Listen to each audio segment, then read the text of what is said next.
আবার একটা নতুন গল্প নিয়ে আজকে চলে এসেছি। গল্পের টাইটেল হচ্ছে মাই বেস্ট ফ্রেন্ড। মাই মানে আমার, বেস্ট মানে ভালো, ফ্রেন্ড মানে বন্ধু, আমার ভালো বন্ধু। তো চলো এই গল্পটার মধ্যে কি কি ভোকাবুলারি আছে সেগুলো জানবো এবং গল্পটাকে ভালো করে পড়বো। দেখো, once upon a time two friends were walking down through a dessert.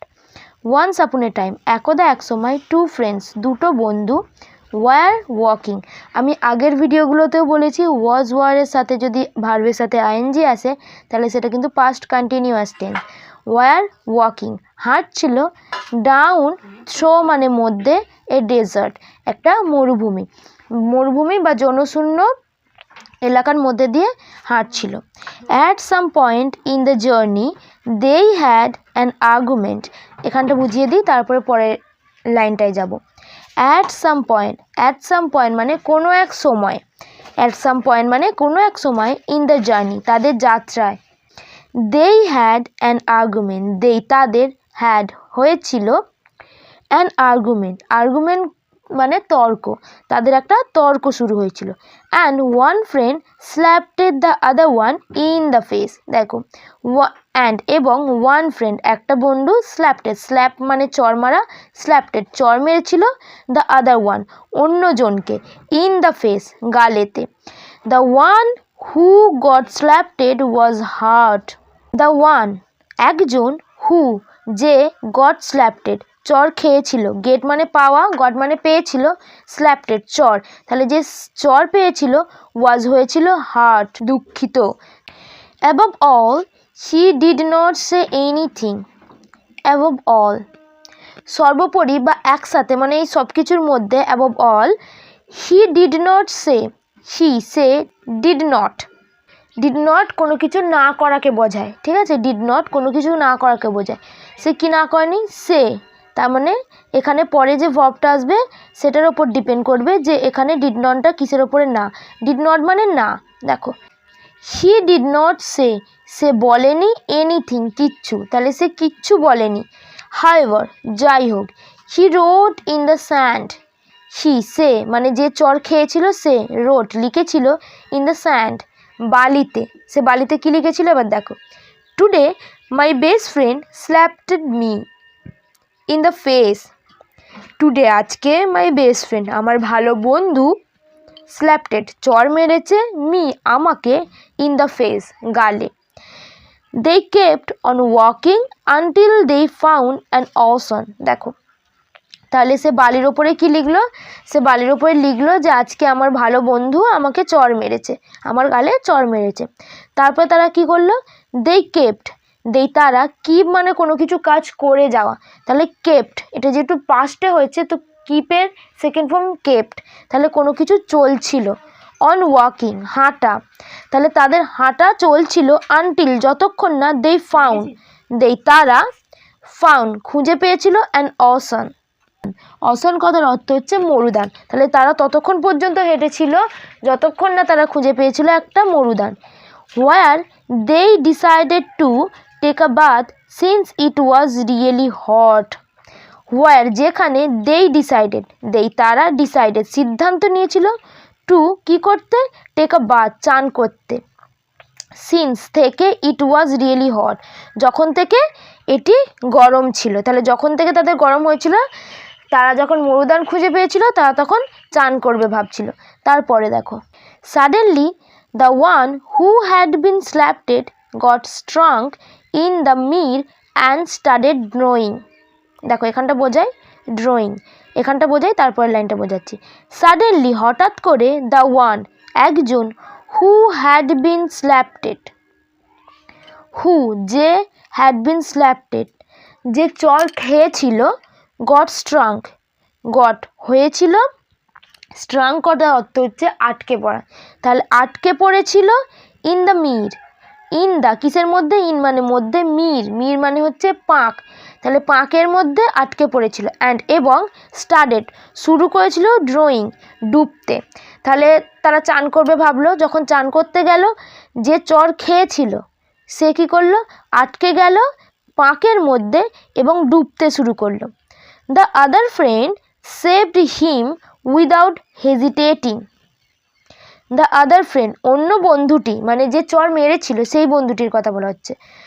The other friend অন্য বন্ধুটি সেভড বাঁচিয়েছিল হিম তাকে, উইদাউট ছাড়াই, হেজিটেটিং হেজিটেট কথার অর্থ হচ্ছে দ্বিধা, তাহলে কোনো দ্বিধা ছাড়াই সে তাকে বাঁচিয়েছিল। পরে দেখো, after he recovered from the near drawing he wrote on a stone, এখানটা বুঝিয়ে দিই তারপরে লাইনটা বোঝাচ্ছি। আফটার পরে, হি রিকভার বেরিয়ে আসার, তাহলে সে বেরিয়ে আসার পরে, ফ্রম দ্য নিয়ার ড্রয়িং মানে কাছের ডুবন্ত জায়গা থেকে সে বেরিয়ে আসার পরে কি করেছিল, হি রোড সে লিখেছিল, মানে যাকে চর মারা হয়েছিল এবং বাঁচানো হয়েছিল সেই একই ছেলেটি কি লিখেছে দেখো, he wrote on a stone, কিসের ওপর লিখেছে, একটি পাথরের ওপরে। Today my best friend saved my life, today আজকে মাই বেস্ট ফ্রেন্ড আমার ভালো বন্ধু সেভড বাঁচিয়েছে মাই লাইফ আমার জীবন। তাহলে সে দুবার লিখলো, একবার লিখলো বালিতে আর একবার লিখলো পাথরে। তারপরে দেখো, the friend who had slapped and saved his best friend,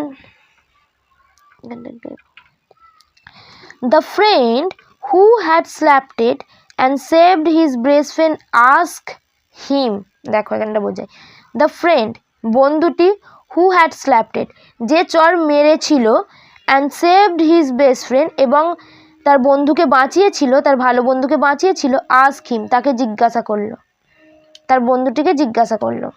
when I slapped you, you wrote it in the sand and now you have written it on a stone, why, দেখো ওয়েন যখন, I slapped you যখন আমি তোমাকে চর মেরেছিলাম, you রোট তুমি লিখেছিলে, ইট এটিকে, in the sand বালির উপরে, and এবং নাও এখন, ইউ হ্যাভ রিটেন তুমি লিখেছ, ইট এটিকে, অন এ স্টোন একটি পাথরের উপর, ওয়াই কেন জিজ্ঞাসা করছে যে তুমি বালিতে এবং পাথরে লিখলে কেন। দেখো তারপরে অন্য বন্ধুটি কি বলছে, the other friend replied, when someone hurt us we should write it down in the sand where the winds of forgiveness can erase it away, দেখো একটু বড় কিন্তু বুঝিয়ে দিচ্ছে ভেঙে ভেঙে। দ্য আদার ফ্রেন্ড অন্য বন্ধুটি রিপ্লাইড উত্তর দিল, মানে যে চর খেয়েছিল এবং কাদার মধ্যে ডুবে যাচ্ছিল সেই বন্ধুটি রিপ্লাই দিচ্ছে। when যখন, সামওয়ান কেউ, হার্ট আস আমাদের কষ্ট দেয়, আমাদের দুঃখ দেয়, উই শুড আমাদের উচিত, রাইট লিখতে, ইট এটিকে, down in the sand write down মানে কোনো কিছুতে লেখা, ইট দ্য স্যান্ড বালির উপরে, হোয়ার যেখানে, দ্য ওয়াইন্স বাতাসের, অফ ফরগিভনেস ক্ষমাশীলতা মানে বাতাসের ক্ষমাশীলতা, ক্যান পারে, ইরেজ মুছতে, মুছতে, ইট এটিকে, আওয়ে দূরে মানে এটিকে মুছে দিতে পারে, বাট কিন্তু, when someone does something good for us we should engrave it on a stone so that no wind can even erase it, দেখো এটাও একটু বড় বাট বুঝিয়ে দিচ্ছি। বাট কিন্তু, when যখন, someone কেউ, ডাস করে, সামথিং কিছু, গুড ফর আস আমাদের জন্য ভালো, তাহলে যখন কেউ আমাদের জন্য ভালো করে, উই শুড আমাদের উচিত, ইনগ্রেভ গভীরভাবে ছাপ দেয়া, ইনগ্রেভ কথার অর্থ হচ্ছে গভীরভাবে ছাপ দেয়া, মানে যখন কেউ আমাদের জন্য ভালো করে তখন সেটা গভীরভাবে ছাপ দিয়ে দিতে হয়, ইট এটিকে, অন এ স্টোন একটি পাথরে, সো তাই, দ্যাট নো ওয়াইন দ্যাট যে কোনো বাতাস, ক্যান পারে, ইভেন ইরেজ ইট, দেখো এখানটা বুঝিয়ে দিই, ক্যান নট না একসাথে না লিখে কিন্তু আলাদা আলাদা লিখেছি, ঠিক আছে। তাহলে that no one can even এমনকি কোনো বাতাসও যাতে এটিকে মুছতে না পারে, তাহলে বালির উপরে লিখলে যখন আমাদের কেউ দুঃখ দেয় তখন সেটাকে আমাদের বালির উপরে লিখতে হয় যাতে সেটা আমাদের জীবন থেকে এবং বালি থেকে মুছে চলে যায়, এবং যখন আমাদের জন্য কেউ ভালো করে তখন সেটিকে পাথরের উপর লিখতে হয় যাতে পাথরে বাতাস কেন কোনো কিছুই যাতে মুছতে না পারে।